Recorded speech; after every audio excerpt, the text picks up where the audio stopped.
Today's episode is brought to you by Forvis Mazars. SoundCartel.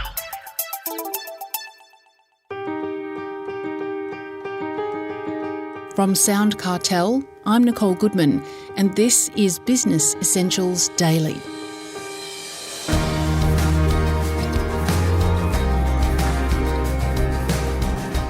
The goal for most business people is to achieve great success and growing profit margins.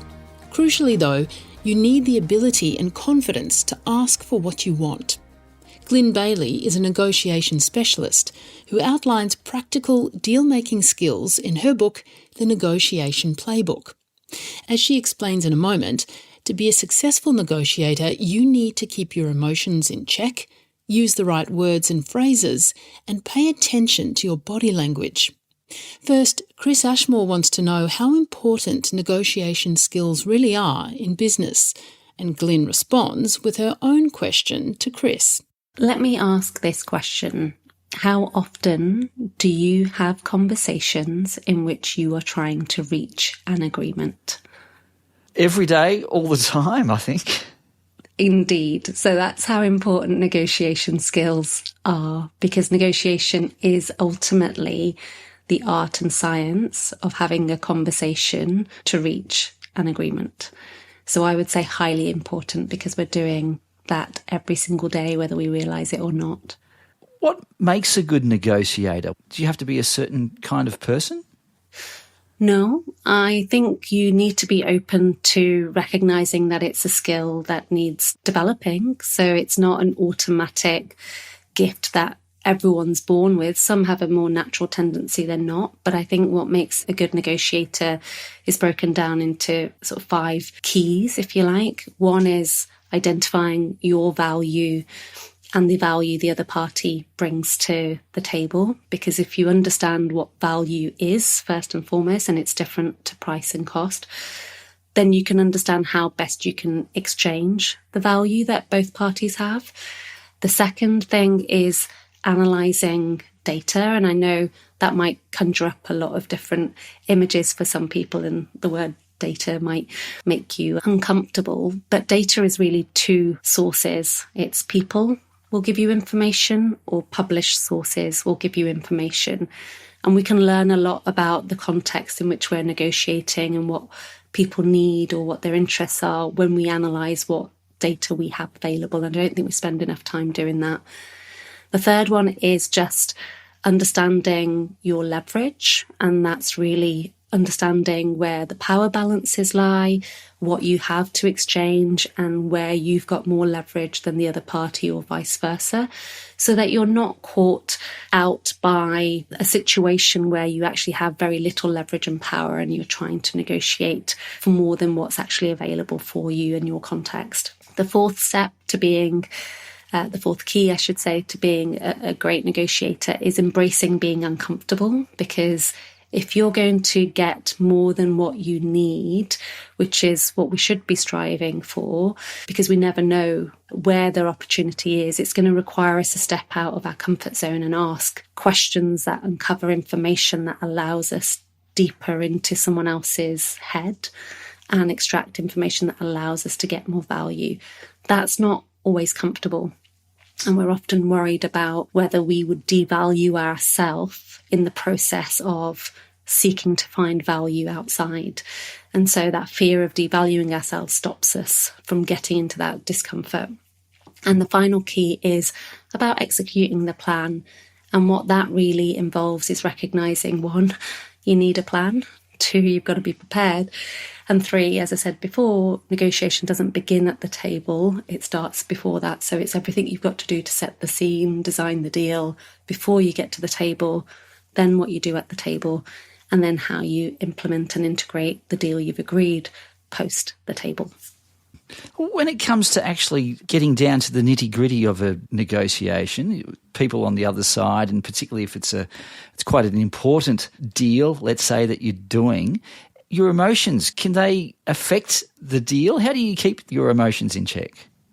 Emotions absolutely play a huge part in negotiation, because if we're uncomfortable, our emotions are going to be felt. One of the key things around developing our emotional resilience is developing our emotional intelligence. And emotional intelligence requires, one, self-awareness as well as other awareness. So be able to read our own emotions and what's happening in our body, as well as pick up what might be happening in someone else's emotions and body too.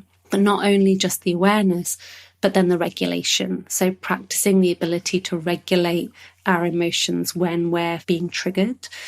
And typically we're often triggered when we're in our ego, which I like to sort of refer to as our mental joker. So if you imagine you've got cards in a deck, you've got the joker, which is the emotional wild card, and we never know whether that's a good card to play or a bad card to play. And we've got our ace, and in this case, the ace is the 11, but it's our authentic conscious expression. And that conscious is the key word, where we can slow things down and say what we mean rather than just what we feel, because our emotional response is often a reaction, whereas our conscious expression is more of a considered response to a situation. So I think in answer to your question is recognizing who's at the table. Is it your joker or is it the ace? And which card are you playing? And two, really practicing self-regulation. And that can start with just as simple as slowing down the way you speak, taking pauses, and listening more than you speak. Because if you're listening, then you're not feeling the same anxiousness about saying the wrong thing or asking the wrong question, but you can listen for information that tells you about the emotional state of the other person. Speaking of speaking, words and phrases, are there some words and phrases that are better in a negotiation? Yeah, I think the key thing is around keeping your language tight and concise. So I often say loose language leaks value, and loose language sounds like I'm hoping for, I'm aiming for around. And actually what we want to do is tighten that up to say I'm prepared to commit to. Or we might hear loose language that says I could possibly consider. And actually what we want to transfer that to is I will accept. So we want to say less words, tighter language that doesn't indicate that you're movable because of the language you're using, indicate a level of softness. So we want to be more firm in the language we use. So, rather than saying things like our goal is to get as close to, we want to say we must achieve.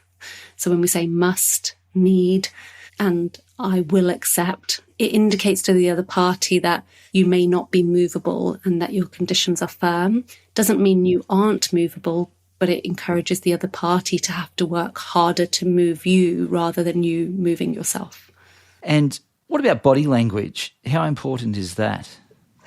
Super important. In terms of body language, Albert Mehrabian had identified that in terms of consistency of message, 55% of our message is deemed to be consistent when someone's observing what we say with what we're doing and with regards to our body. So 55% of the alignment of the message is checked through your body language, 38% through your tone, and 7% on words, which means when you're speaking out a proposal to someone or asking for what you need, they're looking to see whether that's actually what you need through the way you're communicating that through your tone and your body language far more than the words that you use. Now, the words that you use are important. As I said, they need to be tight and concise. But if you're relying on words to do the heavy lifting, it's not going to be the case. It's your tone, 38%, and your body language, 55%. So email negotiations are the worst form of communication channel that you can use for negotiating because you're relying heavily on the words to do the heavy lifting and someone else is attributing the tone, which may not be the tone you put into the email. Interesting. Any final thoughts on negotiation?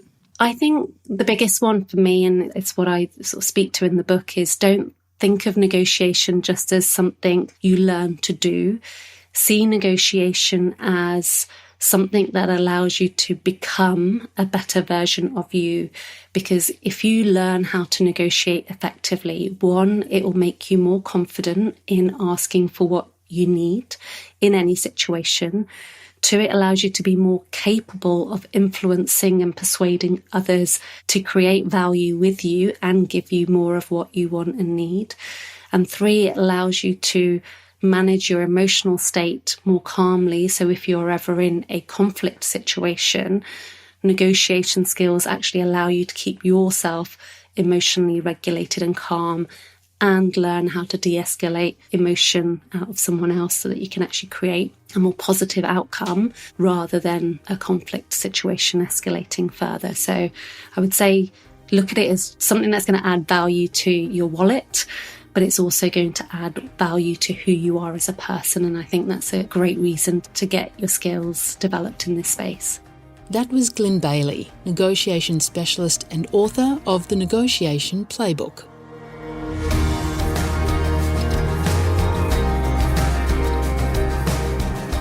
This episode of Business Essentials Daily is produced by the team at SoundCartel. Thanks for listening. I'm Nicole Goodman. We'll bring you more Be Daily tomorrow.